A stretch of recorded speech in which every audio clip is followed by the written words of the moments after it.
I trust in the Lord. My soul trusts in His word.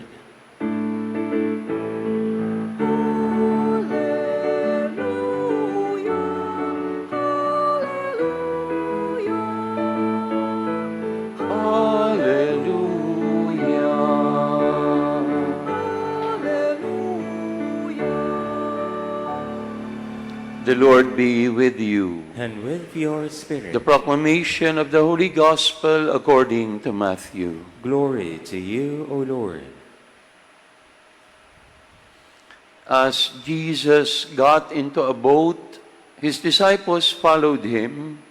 Suddenly a violent storm came up on the sea, so that the boat was being swamped by waves, but he was asleep. They came and woke him, saying, "Lord, save us, we are perishing." He said to them, "Why are you terrified, O you of little faith?" Then he got up, rebuked the winds and the sea, and there was great calm. The men were amazed and said, "What sort of man is this, whom even the winds and the sea obey?" My dear brothers and sisters, the Gospel of the Lord. Praise to you, Lord Jesus Christ.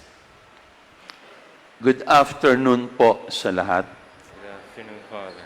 You know, in my room, in my bedside table, there are 5 objects that you can find. Unang-una, there is a lamp, no, because I usually read, no, before I sleep. And then, besides a lamp, there is an alarm clock. Siyempre, para hindi ako mag-oversleep. And then I have there our breviary. The breviary is the official prayer book of the church. And yan din ang ginagamit ng mga pare, mga seminarista, and men and women religious. We call it the Liturgy of the Hours. And then I have a Bible or a missal, because most of the times I read the readings for the following day before I sleep. And then lastly, there is a small image of the sleeping Saint Joseph. Hindi ko alam kung ilan sa inyo ang merong image of the sleeping Saint Joseph beside your bed. No? But that became popular when Pope Francis visited the Philippines in 2015. Na-mention niya ni Pope Francis. Now, why do we have an image of the sleeping Saint Joseph? Because most of the times in the Bible, at important moments, parang si Jose ay laging natutulog. No? When the angel announced to him, no, who the child Mary was carrying, he was sleeping. No? When he was told to leave and bring the child to a safe place, he was sleeping. And then when he was told that they can now come back, he was also sleeping. Parang lagi siyang tulog. Now in our gospel, ang sabi dito, Jesus with the apostles were in a boat, and there was a violent storm. And then it said, but he was asleep. Natutulog din si Jesus.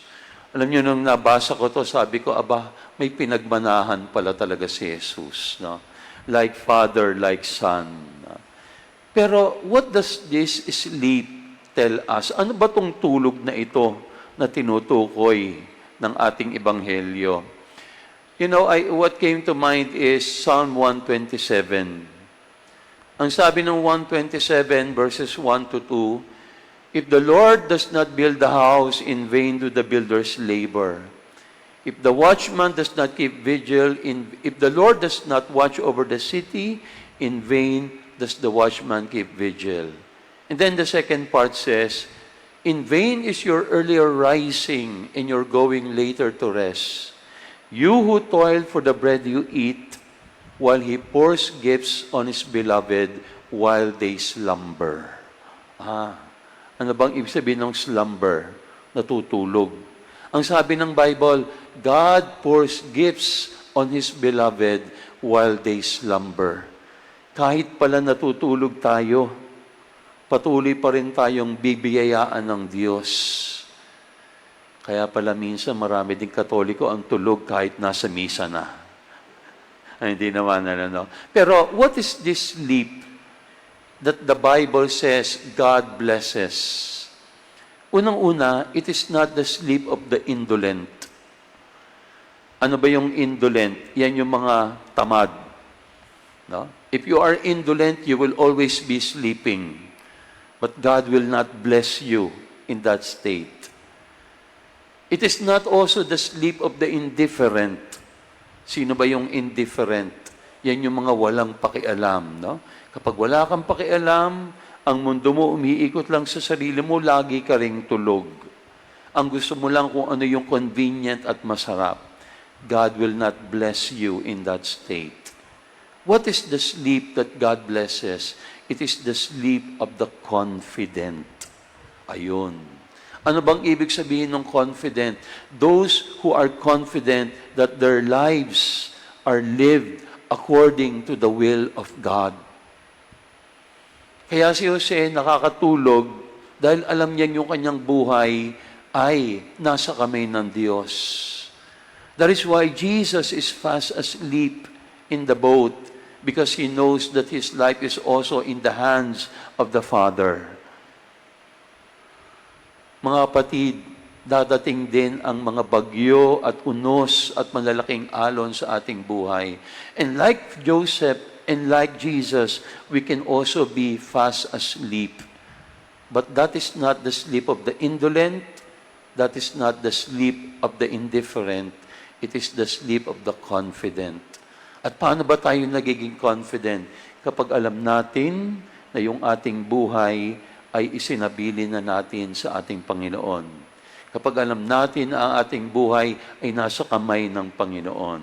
No matter what storm, no matter what strong waves can confront us, we can rest assured. Our hearts can stay calm. Kaya sinabi din sa ating ebanghelyo, nung nagreklamo yung mga disipulo, anong sabi ni Jesus? Okay, you men of little faith. Notice that Jesus addressed the state of their hearts before changing their circumstance. Mahalaga kasi yun. Kasi pwedeng mangyari na tahimik ang iyong paligid, but your heart is in turmoil. There is a storm in your heart. Pero pwedeng mangyari na bumabagyo ang iyong kapaligiran, pero panatag at tahimik pa rin ang iyong puso. Parang yun ang gustong sabihin sa atin ng Panginoon. Do not pray for a calm circumstance. Pray for a calm heart.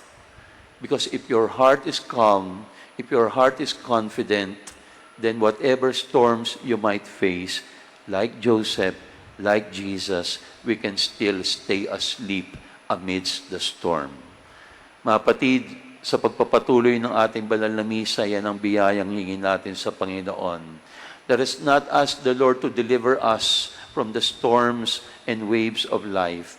Let us ask the Lord for a calm heart, for a life that is in friendship with Him, so that whatever storm we may encounter, we can still sleep in peace in the hands of God.